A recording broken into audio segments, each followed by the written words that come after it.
한국산 무기가 동유럽에서 전선을 만드는 동시에 최첨단 미국산 무기가 우크라이나군에 대규모 공급되면서 러시아군이 더 이상 한 발자국도 진격하지 못하자 최후의 수단을 꺼내들었습니다.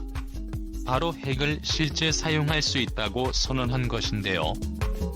세르게이 라브로프 외무장관이 현재 핵전쟁 위험은 실제하고 매우 심각한 수준이라며 과소평가해서는 안 된다라고 밝힌 겁니다. 3차 세계대전의 가능성을 두고는 위험이 실제한다라고만 했습니다.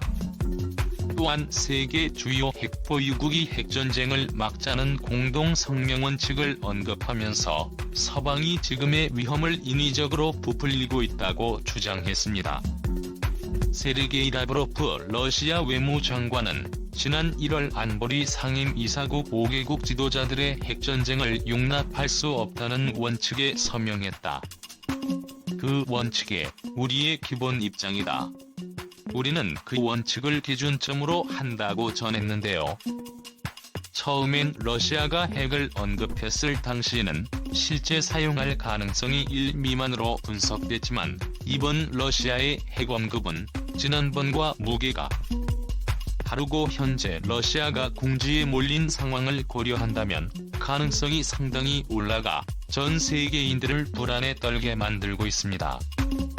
러시아는 세계에서 가장 많은 577개 핵탄두를 보유하고 있으며 미국은 5,428개를 보유한 것으로 추산됩니다. 미국 과학자 연맹에 따르면 러시아군 핵탄두 비축량은 약 4,497개로 추정되고 있는데요. 해체를 앞둔 퇴역 핵탄두도 약 2,500개로 모두 합치면 5,500만 1,997개에 달합니다. 세계에서 가장 많은 핵무기를 보유하고 있는 것으로 알려진 러시아도 약 1,500개의 현역 핵무기와 4,500개의 비축 무기가 있으며 지상과 잠수함, 폭격기의 핵무기를 배치할 수 있습니다. 1945년 2차 세계대전 중 일본 히로시마에 떨어진 원자폭탄의 위력은 15킬로톤이었습니다. 현재 핵탄두를 100에서 1000킬로톤 정도의 위력을 가지고 있는 것으로 추정됩니다. 역사상 가장 큰 핵폭탄인 차르 봄바는 50메가톤에 달합니다. 지금의 발달된 핵무기가 터지면 역사상 가장 끔찍한 일이 벌어지리라는 것은 너무나 명확해 보이는데요. 미국 연방재난관리청에 따르면 100킬로톤의 핵무기가 폭파하면 통상 폭발 지점 반경 18은 완전 파괴, 3은 심각한 파괴, 5는 중대 피해, 8km는 피해를 받습니다. 과학 전문 매체 사이언스 경계는 핵무기 피를 화구방사선 충격파, 열복사 등 4가지 단계로 구분했습니다. 이에 따르면 150킬로톤 핵무기를 기준으로 반경 900m는 고열의 플라스마 화구가 대부분 물체를 소각증발시킵니다. 반경 2km는 핵무기에서 발산하는 방사선으로 인해 노출된 사람들이 수시간 혹은 몇 주 내로 사망합니다.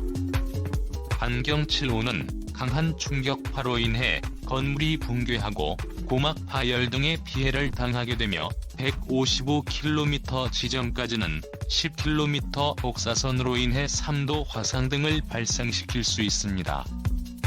서울 종로구 광화문 광장에 100킬로톤 위력의 핵폭탄이 공중 폭파하면 사상자가 191만 명에 달한다는 시뮬레이션 결과가 나오기도 했습니다. 핵을 사용할 수 있다는 러시아의 충격 발표가 나오자 한국과 미국이 결국 칼을 빼들었습니다. 토니 블링컨 미국 국무장관이 나토 비회원국과도 우크라이나 대응을 위한 협력을 강화하겠다며 한국을 언급했습니다. 클린턴 장관은 한국이 아시아 태평양 지역의 나토 파트너국이라며 다가오는 1월 말 스페인 마드리드에서 열리는 나토 정상회의 때 한국을 초청할 것이라 시사했습니다. 또한 그는 이를 위해 바이든 미국 대통령이 곧 한국을 방문할 것이라 전했는데요. 한국이 아시아판 나토의 리더 국가가 될 것이라는 전문가들의 주장이 사실이 돼가고 있습니다. 미국이 이렇게 한국을 여러 번 언급하며 아시아판 나토의 리더국으로 만들려는 것은 바로 한국이 보유한 세계 최고 수준의 무기체계 때문이었습니다. 그 중에서도 가장 주목받고 있는 한국산 무기는 바로 천궁2. 러시아의 탄도미사일을 완전히 무력화시킬 수 있는 유일한 무기가 바로 천궁2인 것으로 알려졌는데요. 천궁2는 극초음속 미사일 등 저고도에서 기동하는 미사일 위협에 최적화된 성능을 보유하고 있습니다. 탄도미사일 요격을 위해서는 사람의 눈에 해당하는 탐지체계, 머리에 해당하는 작전통제체계, 주먹에 해당하는 요격체계가 모두 갖추어져야 합니다.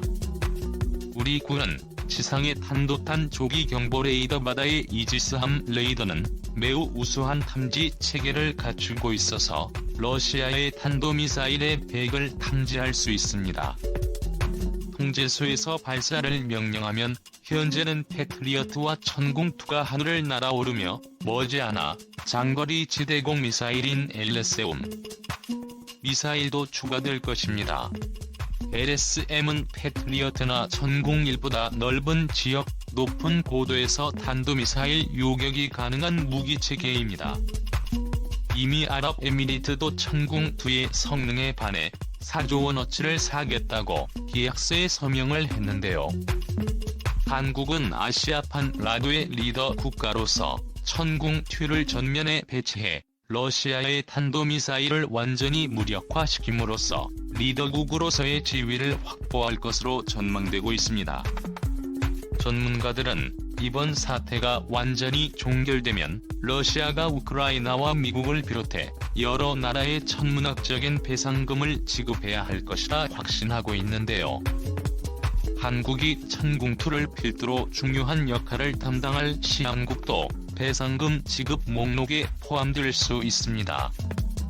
마크 밀리 미 합참의장은 만약 이 같은 침공에 어떤 대응도 하지 않고 러시아가 대가를 치르지 않게 한다면 이른바 국제 질서 역시 사라지게 된다라며 러시아가 확실한 대가를 치르도록 할 것임을 분명히 했습니다.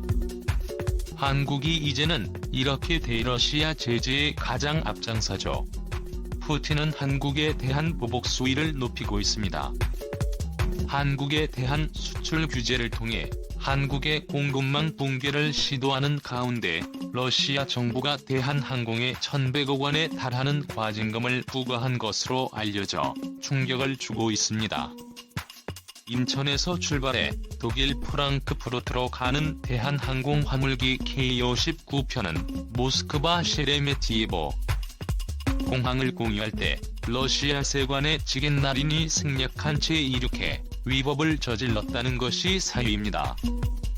대한항공은 러시아 세관에 러시아의 법제와 절차에 따라 서류와 데이터를 제출했고 정상적으로 화물을 통과했고 세관으로부터 전자문서와 사전 승인을 받았다고 해명했습니다. 대한항공 측은 러시아의 이번 과징금 결정을 받아들일 수 없다고 판단하고 러시아 연방관세청이 이의를 제기한 상태입니다. 현재 러시아 관세당국의 조치는 일종의 보복성 조치라는 의견이 나오고 있는데요. 러시아가 1년도 더 지난 일을 우크라 전쟁과 맞물려 문제 삼았기 때문입니다. 한국도 가만히 당하고만 있지는 않습니다. 나토 가입에 이어 미국 그리고 유럽국을 상대로 한 러시아의 에너지 체제를 완전히 무력화시키기 위해 LNG를 공급해주기로 했습니다. 로이터는 한국 외에 미국 혹은 유럽의 요청에 따라 이번 여름까지 오렌지 물량의 일부를 유럽에서 사용하도록 전용한다고 익명의 소식통을 인용해 전했습니다. 러시아는 이날 폴란드와 불가리아에 대한 천연가스 공급을 중단하는데 서방 제재에 맞서 에너지를 무기화하고 있습니다. 러시아는 두 나라가 가스 대금을 러시아 통화인 루블화로 결제하지 않았다면서 루블화 결제에 동의할 때까지 공급 중단을 이어가겠다고 밝혔습니다. 카타르, 사우디 등을 최우방국으로 둔 한국, 그리고 세계 최고의 기술을 갖춘 LNG선을 가장 많이 보유한 한국이 이들에게 렌즈를 대규모 공급해줌으로써 러시아의 전력은 완전히 실패해버렸습니다. 오늘도 감사합니다. 최고로 멋진 하루를 보내시길 바랄게요.